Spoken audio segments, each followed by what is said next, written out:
இன்னைக்கு நம்ம மலர் மருத்துவத்தை பற்றி நம்ம பார்க்க போகிறோம். இதுக்கு முன்னாடி நம்ம என்ன பார்த்தோம் அப்படின்னா, டாக்டர் எட்வர்ட் பெல்ஸ் அவருடைய ஹிஸ்ட்ரியை பார்த்தோம். அதுக்கடுத்து அவர் 7 மனநிலைகளில் மனிதர்களை, இந்த உலகம் பூரா உள்ள மனிதர்களை எப்படி அவர் பிரிச்சிருக்காரு அப்படிங்கிறத குறித்து நம்ம பார்த்தோம். இன்னையிலேருந்து நம்ம என்ன பார்க்க போகிறோம்னா, வரிசையாக ஒரு மலர் மருத்துவமாக நம்ம பார்க்க போகிறோம். இன்னைக்கு ஃபஸ்ட்டு மலர் மருந்துகள் என்ன அப்படின்னா, அதோட நேம் அக்ரிமோனி. இதோடைய தன்மை என்ன அப்படின்னு சொல்லியிருக்காரு டாக்டர் எட்வர்ட் பெல்ஸ். என்ன சொல்லியிருக்காரு அப்படின்னா, இந்த அக்ரிமோனி மனநிலை உள்ள மனிதர்கள் எப்படி இருப்பாங்க அப்படின்னா, அதாவது வெளியில நல்லா சிரிப்பாங்க. அவர்களுடைய துயரங்கள், எந்தவித ஒரு என்ன சொல்றது, அவங்களுடைய ஒப்பீனியன், அது எல்லாத்தையுமே அவங்க மனசுக்குள்ளார வச்சுக்குவாங்க. அதாவது என்னன்னா, வெளியில அவங்க நல்லா ஹாப்பியா இருக்கிற மாதிரி இருப்பாங்க. பிஹைண்ட் எ மாஸ்க் அவங்க ரெஸ்ட்லெஸ்ஸாக இருப்பாங்க. ஒரு பீஸ்ஃபுல் இல்லாமல் இருப்பாங்க எதையுமே. ஆனால் வெளியில காமிச்சிக்க மாட்டாங்க. இப்போ எப்படி ஒரு தாமரைப்பூ தண்ணிக்கு மேலே மலருது, அந்த மலர் அழகாக இருக்குது. ஆனால் தண்டு கீழே போய் அது என்னது, அது சேரும் சகதியுமான இதில் அது இருக்குது. உள்ளே சேரு இருக்குன்னு நமக்கு தெரியுமா? தெரியாது. மேலே உள்ள மலரை மட்டும்தான் நம்ம ரசிக்கிறோம். ஸோ ஏறக்குறைய இந்த மனநிலையில தான் அவங்க இருப்பாங்க. உள்ளே எல்லாத்தையும் எதுவுமே காமிச்சிக்க மாட்டாங்க. நான் கோவமாக இருக்கேன், நான் வருத்தமாக இருக்கேன் அப்படிங்கிறத அவங்க காமிச்சிக்க மாட்டாங்க. இவங்களை அவ்வளோ சீக்கிரம் நம்ம கண்டுபிடிக்க முடியாது. இவங்க இந்த மனநிலை உள்ளவங்க தான், இவங்க இப்படி தான் இருப்பாங்க அப்படிங்கிறத நம்ம ஜட்ஜ் பண்ண முடியாது. அவங்க கூட க்ளோஸாக பழகுனவங்க, அவங்க ஃபேமிலியில் நல்லா அவங்கள பற்றி ஆரம்பத்துலேருந்து தெரிஞ்சவங்கனால அவங்கள ஜட்ஜ் பண்ண முடியும்.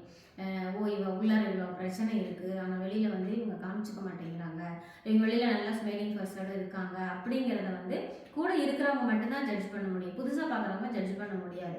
அந்த மாதிரி கேரக்டர் தான் அக்ரிமோனி கேரக்டர் அப்படின்னு சொல்லுவாங்க. இவங்க இதை மறைக்கிறதுக்காக என்ன பண்ணுவாங்க, நிறைய ஃப்ரெண்ட்ஸோடு இருந்து நல்லா சிரிக்கணும் அப்படின்னு நினைப்பாங்க. சில பேர் என்ன பண்ணுவாங்க, ட்ரக் அடிக்ட்ஸ் ஆயிடுவாங்க. சில பேர் ஆல்கஹால் சாப்பிட ஆரம்பிச்சிருவாங்க. இந்த மாதிரி அவங்க மனநிலையை மாற்றுறதுக்காக அந்த மாதிரி பண்ணிட்டு, ஆனால் உள்ளுக்குள்ளே அப்படியே எல்லாத்தையுமே மூடி மூடி மறைச்சு வச்சுக்குவாங்க. இதுதான் நெகட்டிவான ஒரு மனநிலை, இந்த அக்ரிமோனி உள்ள மனநிலை உள்ளவங்க. ஆனால் இந்த அக்ரிமோனியை அவங்க இன்டேக் பண்ணும்போது இவங்களுக்கு என்ன நடக்கும் அப்படின்னா, இந்த மாஸ்க், அதாவது மாஸ்க்கு பின்னாடி உள்ள அந்த ரெஸ்ட்லெஸ், அது எல்லாமே காணாமல் போயிடும். அவங்க ஒரு பாசிட்டிவ் மைண்டாக அவங்க மாற ஆரம்பிச்சிருவாங்க. உள்ளே எதையுமே உள்ளே வச்சுட்டு வெளியில், அதாவது நம்ம ஒரு படத்தில் எக்ஸாம்பிள் சொல்ல போனோம்னா சார்லி சாப்ளின் அவங்கள நம்ம எக்ஸாம்பிள் எடுத்துக்கலாம். தமிழ் படத்தில் ஒரு நடிகர் கமலஹாசன் அவங்களோட படத்தில் கூட, ஒரு படத்தில் சார்லி சாப்ளின் மாதிரி அவங்க வேஷம் போடுவாங்க. அதோட கேரக்டர் என்ன நம்ம அதில் பார்க்க போனோம் அப்படின்னா, நல்லா சிரிப்பாரு, நல்லா அந்த ஆக்ட் பண்ணுவாங்க. ஆனால் உள்ளுக்குள்ளே சில வருத்தங்கள் உள்ளே இருக்கும், அதை காமிச்சிக்காம வெளியில் சிரிப்பாங்க. சேம் இதுதான் அக்ரிமோனி கேரக்டர்.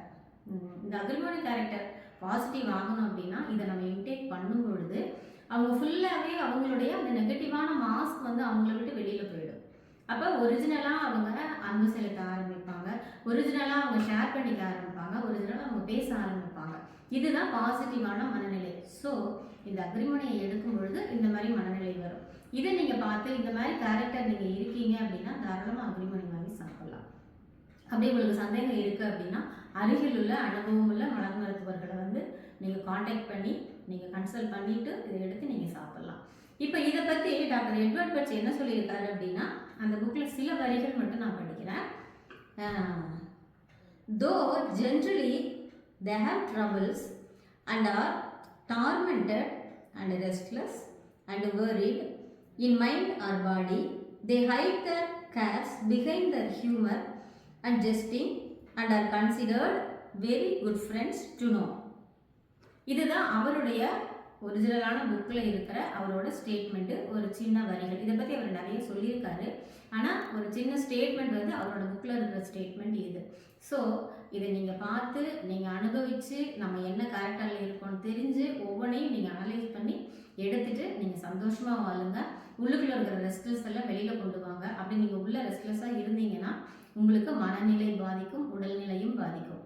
இந்த மாதிரி ரெஸ்ட்லெஸ்ஸாக இருக்கிறப்போ உங்கள் உடல்நிலை எப்படிலாம் மாறும் அப்படின்னா, கண்டிப்பாக உங்களுக்கு ஹெட்டேக் வரும், நர்வ்ஸ் ப்ராப்ளம் வரும்.